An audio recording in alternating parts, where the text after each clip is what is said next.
ఆ రఘురాం దగ్గరికి నేరుగా పోయి నాతో సంబంధం ఖాయం చేసుకున్న నీ కూతురు ఇలా చేస్తుంది, ఇదేనా నీ పెద్దరికం పెంపకం అని నిలది.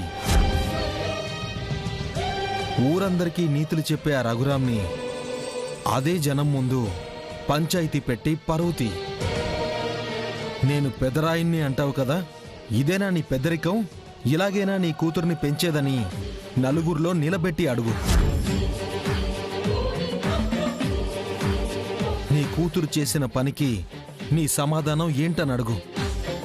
ఖచ్చితంగా రఘురాం దగ్గర సమాధానం ఉండదు. బాబు తప్పైపోయింది, నా కూతురికి నేను బుద్ధి చెప్తానని కాళ్ళ వేళ్లా పడి బ్రతిమిలాడుకుని వెంటనే మీ ఇద్దరికీ పెళ్లి చేస్తాడు. చూడు, విషయం తెలియగానే నువ్వింత ఆవేశంగా వచ్చావంటే రామలక్ష్మి అంటే ఎంత ఇష్టమో నాకు అర్థమవుతుంది. అందుకే ఏ దారిలో వెళ్తే రామలక్ష్మిని సొంతమవుతుందో చెప్తున్నాను.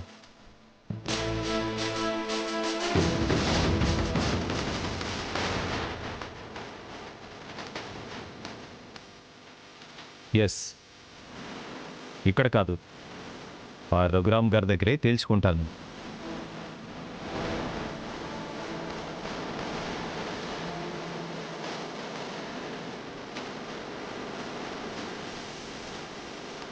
రఘురామ్, నీకు కాబోయే అల్లుణ్ణి నీ మీదకే వదిలాను.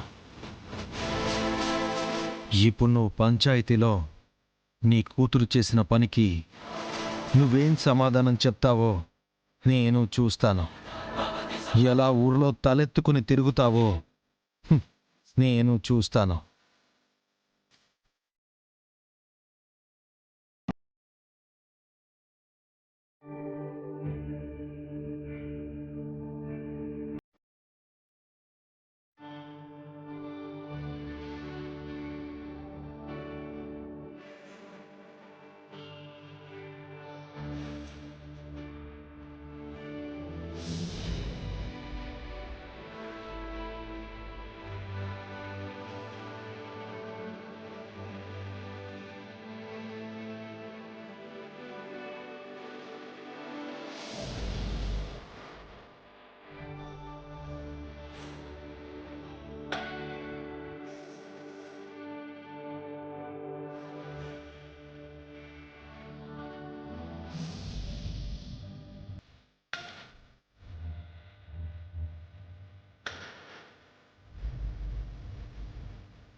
లేకపోవడం ఏంటి? నువ్వు సరిగ్గా చూసావా? ఇల్లంతా చూశానత్తయ్య.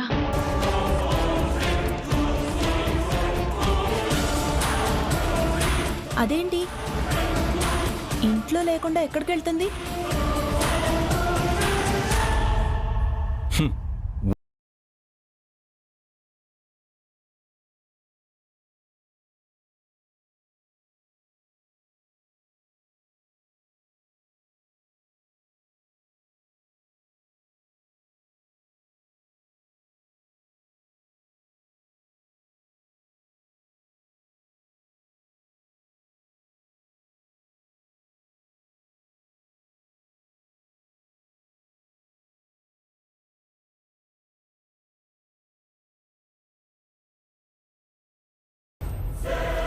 మీరు ఇంట్లో ఉందనుకుంటున్న రామలక్ష్మి ఇప్పుడు హాస్పిటల్లో ఉంది.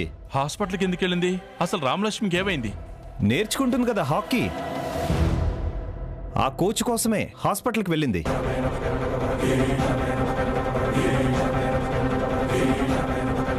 నాతో ఒక్క మాట కూడా చెప్పలేదు. చెప్పదు. ఎందుకు చెప్తుంది? మీరేమో మా ఇద్దరికి పెళ్లి చేయాలని సంబంధం ఖాయం చేశారు.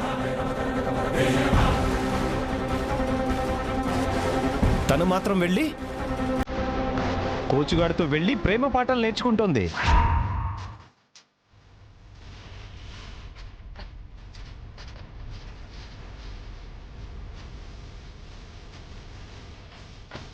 రేయ్, ఎవరి గురించి ఏం మాట్లాడుతున్నావు అర్థమవుతుందా? ఇంకోసారి మా ఇంటి ఆడపిల్ల గురించి మాట్లాడేవో నాలుక కోస్తా. కోసేయ్. తప్పు నా వైపు ఉంటే తప్పకుండా కోసేయ్. మీరు హాకీ నేర్చుకోమని పంపిస్తే తను వాడితో కలిసి ప్రేమ గీమ అంటోంది.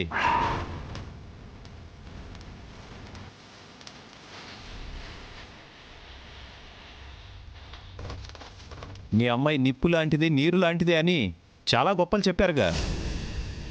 ఇదా మీ అమ్మాయి గొప్పతనం? నాకు కాబోయే భార్య అంటూ ఇన్ని మాటలు చెప్తుంటే అది నమ్మి నేను తన కోసం పిచ్చివాడినై కూర్చుంటే రామలక్ష్మి వెళ్ళి ఆ కోచ్గాడు పక్కన చేరి ఏదో కట్టుకున్న పెళ్ళంలాగా వాడికి సేవలు చేస్తోంది.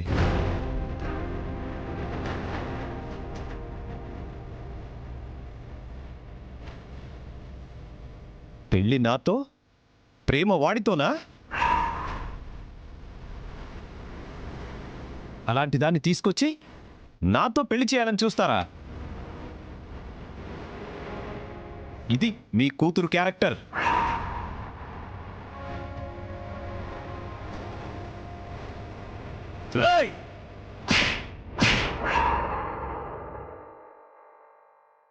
ఓ గాడ్, లక్కీగా ఆవేశపడి అరవలేదు. లేదంటే ఊహించిందే జరిగేది.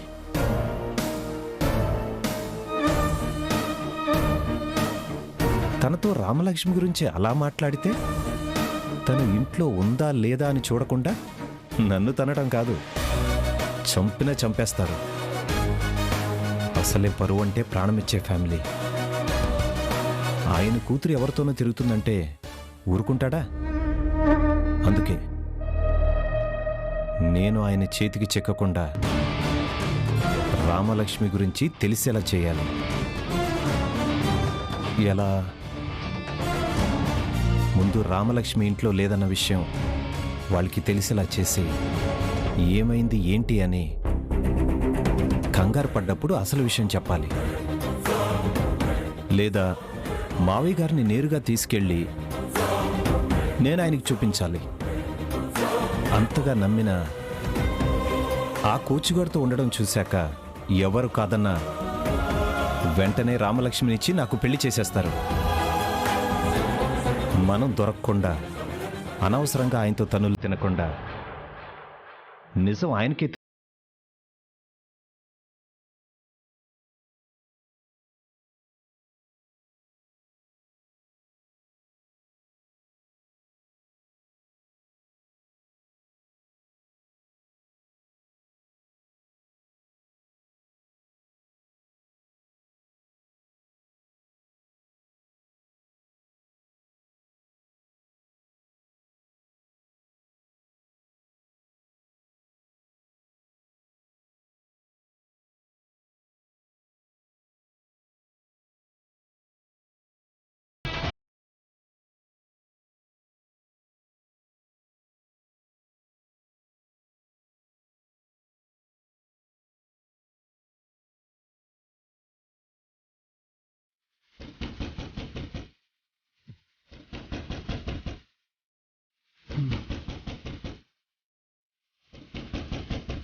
జానకి జానకి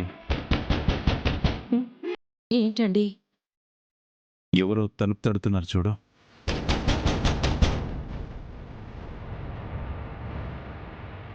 ఈ టైంలోనా? చూస్తానండి.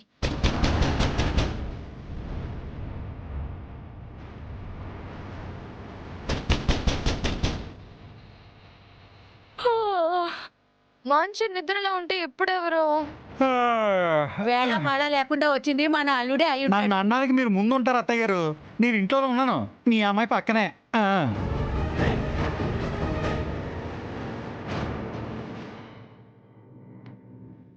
అరే ప్రశాంత్, నువ్వా? రా రా రా. ఈ టైంలో ఏంటి ప్రశాంత్? అయ్యో అదేంటి బాబు, చేతికి ఆ గాయం ఏంటి? క్షమించండి, మిమ్మల్ని ఇబ్బంది పెట్టినట్టున్నాను. అదేం లేదులేయ్యా, నెత్తురు కారుతుంది. ముందా చేతికేమైందో చెప్పు. ఆ, బైక్లో వస్తుంటే స్లిప్ అయి కింద పడ్డానండి. రాయి గుచ్చుకుంది. నేరుగా ఇంటికి వెళ్దాం అనుకున్నాను. పక్కనే మన ఇల్లు ఉంది కదా అని ఫస్ట్ ఎయిడ్ చేయించుకోవడానికి వచ్చాను. మంచి పని చేసావు బాబు. పార్వతి, నువ్వు వెళ్ళి ఫస్ట్ ఎయిడ్ బాక్స్ తీసుకురా. బాబు నువ్వురా. పద బాబు, కూర్చో. జాగ్రత్త బాబు.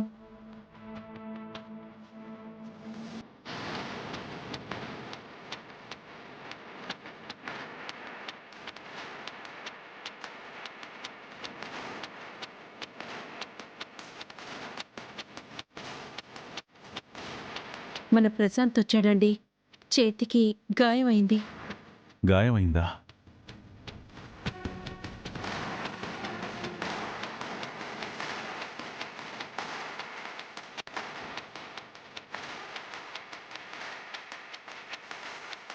కొద్దిగా ఓర్చుకో బాబు, తగ్గిపోతుంది.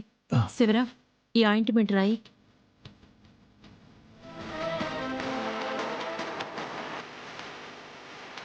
మామయ్య, కూర్చో బాబు, కూర్చో. ఏమైంది అల్లుడు గారు? అది బైక్ స్కిడ్ అయ్యి పడ్డాను మామయ్య. క్షమించండి, మిమ్మల్ని అందరినీ ఇబ్బంది పెట్టినట్టున్నాను. భలే వాడివయ్యా, కాబోయే అల్లుడివి. నీ వల్ల మాకు ఇబ్బంది ఉంటుంది. ఇంట్లో అందరూ ఉన్నారు, రామలక్ష్మి తప్ప. అయినా అక్కడుంటే తను ఇక్కడెందుకుంటుందిలే. అవును బాబు, మీ అమ్మా నాన్నలతో ఉదయం వచ్చావట. మేం రాకముందే నువ్వు ఫోన్ వచ్చిందని వెళ్ళిపోయావంటేంటి? అదే అత్తయ్య, మా ఫ్రెండ్ ఇంట్లో ఫంక్షన్ ఉంది. 1 డే బిఫోర్ రమ్మన్నారు. రాలేదని ఫోన్ చేసి గొడవ పడ్డాడు. ఆ హడావిడిలో తొందరగా వెళ్ళిపోయాను. ఇప్పుడు అక్కడి నుంచి వస్తుంటే ఇలా అయిపోయింది. రాత్రిపూట ప్రయాణం ఎందుకు బాబు? అది బైక్లో. అక్కడే ఉండిపోవాల్సింది. అది అక్కడే ఉందామనుకున్నానండి, కానీ అమ్మవాళ్ళు ఎదురు చూస్తూ ఉంటారు. బయలుదేరి వచ్చేసాను.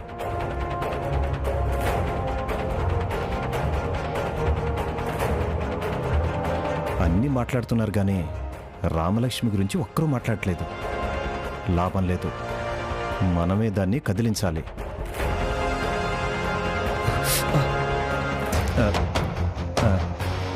అత్తయ్య గారు, రామలక్ష్మి కనిపించట్లేదు. నిద్రపోతుందా? అవును, ఇదేది?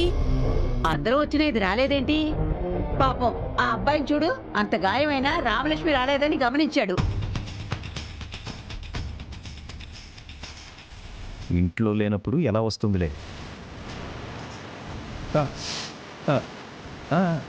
పాప నిద్రపోతుందేమో, తను డిస్టర్బ్ చేయకండి. అయ్యో, ఎంత నిద్రపోతే మాత్రం? నీ కాబోయే భార్య కదా, నువ్వు ఇంటికొస్తే రావాలి కదా. పార్వతి, వెళ్ళి రామలక్ష్మిని పిలుచుకురా. అలాగే అత్తయ్య. రామలక్ష్మి, ఇంట్లో అందరూ నువ్వు నా భార్య అనుకుంటుంటే నువ్వు మాత్రం ఆ కోచగాడికి సేవలు చేస్తూ అక్కడ ఉంటావా? ఇప్పుడు చూడు, కాసేపట్లో ఇంట్లో బాంబు పేలుతుంది. నువ్వు లేవని తెలియగానే అప్పుడు నీ సంగతి వాడి సంగతి నీ వాళ్ళే తెలుస్తారు.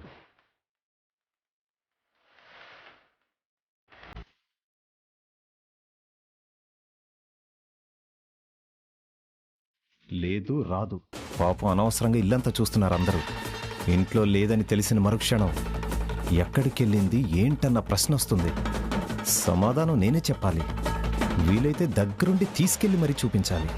రామలక్ష్మి నన్నే మోసం చేస్తావా? ఈరోజు అయిపోయావు నువ్వు. రామలక్ష్మి ఇంకా రాలేదేంటి? రావడానికి ఉండాలి కదా. ఏంటి బాబు? ఆ, అదే మెలకుగా ఉండాలి కదా అంటున్నానండి. ఆహా.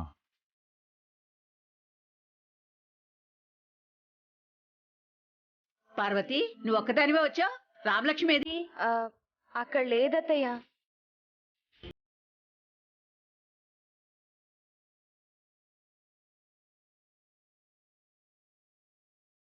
లేకపోవడం ఏంటి?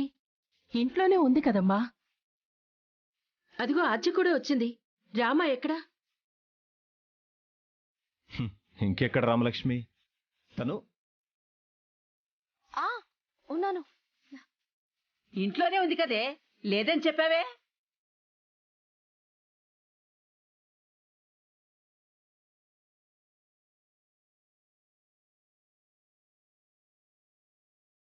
అక్కడుంది కదా, ఇక్కడికి ఎలా వచ్చింది? బాత్రూమ్ లో ఉంది. సర్లే. రామలక్ష్మి, ఆ అబ్బాయి చేతికి దెబ్బ తగిలింది. నువ్వు వెళ్ళి కట్టుకట్టవే. నేనా? నువ్వు కాక ఇంకెవరు కడతారు? కట్టు.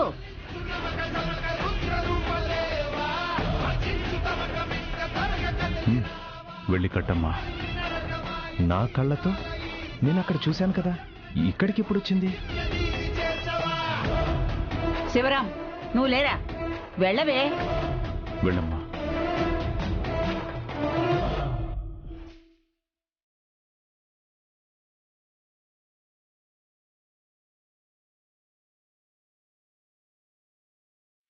రామలక్ష్మి సమయానికి రాకపోయి ఉంటే అయ్యో పెద్ద గొడవ అయిపోయి ఉండేది.